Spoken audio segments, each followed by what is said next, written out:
میں نے کہا تھا کہ بات جہاد تک مجھے پہنچانی ہے. وہ جہاد کیا ہے؟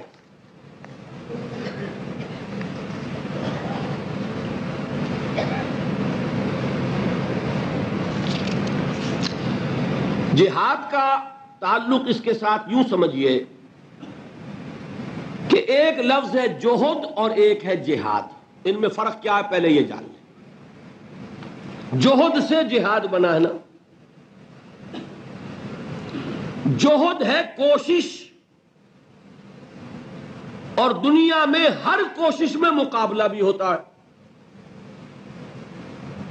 ایک پوسٹ جو ہے اناؤنس ہوئی ہے، ایڈورٹائز ہوئی ہے، آپ بھی کوشش کر رہے ہیں کہ یہ مجھے ملے، وہ بھی کوشش کر رہا ہے مجھے ملے. آپ اپنی سی سفارش کا زور لگا رہے ہیں، آپ نے اس نے کوئی اور سفارش. یہ سارا کیا ہو رہا ہے؟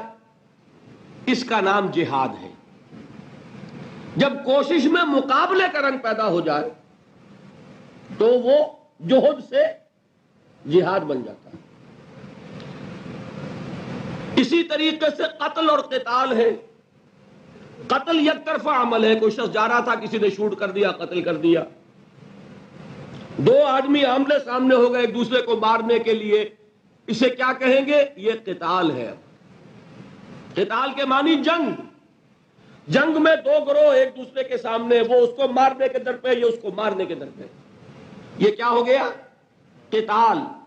اور ایک طرفہ عمل ہوگا تو وہ قتل.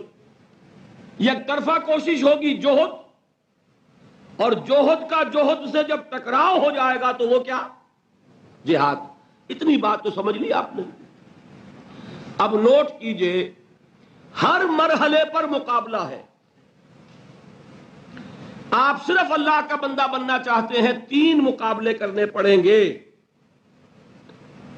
سب سے پہلے کس سے مقابلہ کرنا ہوگا؟ اپنے نفس سے. وہ جو کل شعر سنایا تھا کہ مسجد تو بنا دی شب بھر میں ایمان کی حرارت والوں نے، من اپنا پرانا پاپی ہے برسوں میں نمازی بن نہ سکا. کوئی شخص رشوت پیش کر رہا ہے، حرام شے ہے، نفس کیا کہتا ہے؟ لے لو. کہتا ہے کہ نہیں؟ اور بڑی پٹیاں پڑھاتا ہے کہ یہ سارا تقویٰ کا حیضہ تمہیں ہو گیا ہے، فلاں حاجی ہے، فلاں وہ ہے، وہ بھی لیتا ہے.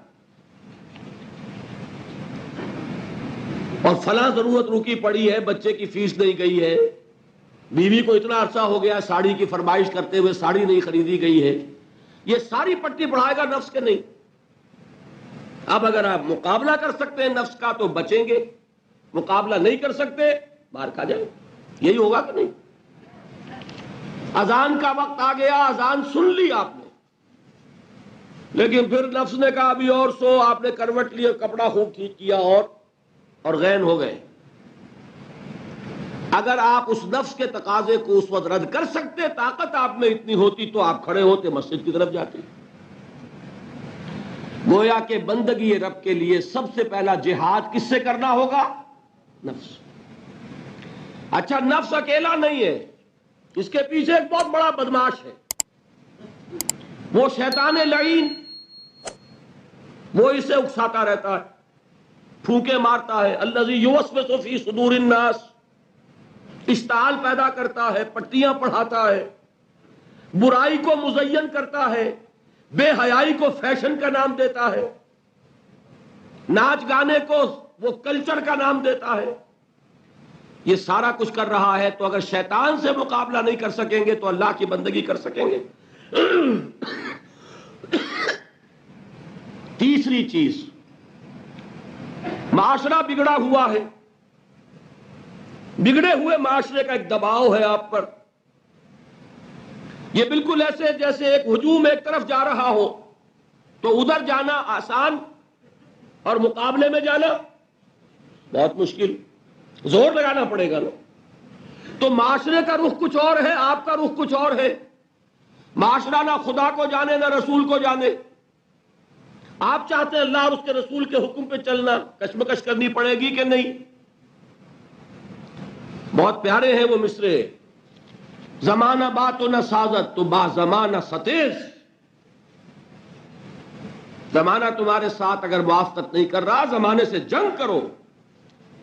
اور بے غیرت اور بے حمیت اور بودے اور بزدل اور کچے لوگوں کا اصول کیا ہے؟ زمانہ باتو نہ سازت تو با زمانہ بساز. زمانہ تمہارے ساتھ موافقت نہیں کرتا، بھائی تم زمانے کے رنگ میں رنگے جاؤ. آسان راستہ کون سا ہے؟ زمانہ تمہارے رنگ میں نہیں آتا، تم اس کے مطابق ڈھل جاؤ، کوئی تکلیف ہوگی؟ اور زمانہ تمہارے ساتھ اگر موافقت نہیں کر رہا، تم زمانے سے لڑو، تکلیف آئے گی کہ نہیں؟ 3 جہاد کرنے پڑیں گے تو انسان اللہ کا بندہ بن سکے گا. بات سمجھ میں آئی؟ اسی لیے جب پوچھا گیا حضور سے ای الجہاد افضل یا رسول اللہ، اے اللہ کے رسول سب سے افضل جہاد کون سا ہے؟ آپ نے فرمایا ان تجاہد نفسک فی طاعت اللہ. سب سے افضل جہاد یہ کہ اپنے نفس سے جہاد کرو، کشمکش کرو، مقابلہ کرو، تاکہ اسے اللہ کا مطیع بناؤ. یہ جہاد ہے افضل الجہاد. پہلے میں نے کہا تھا پہلی منزل سب سے اہم، تو جو پہلی منزل کا جہاد ہے وہ افضل الجہاد. بالکل 2 اور 2 4 کی طرح کی بات ہے. اور اسی کو کہا گیا جہاد اکبر.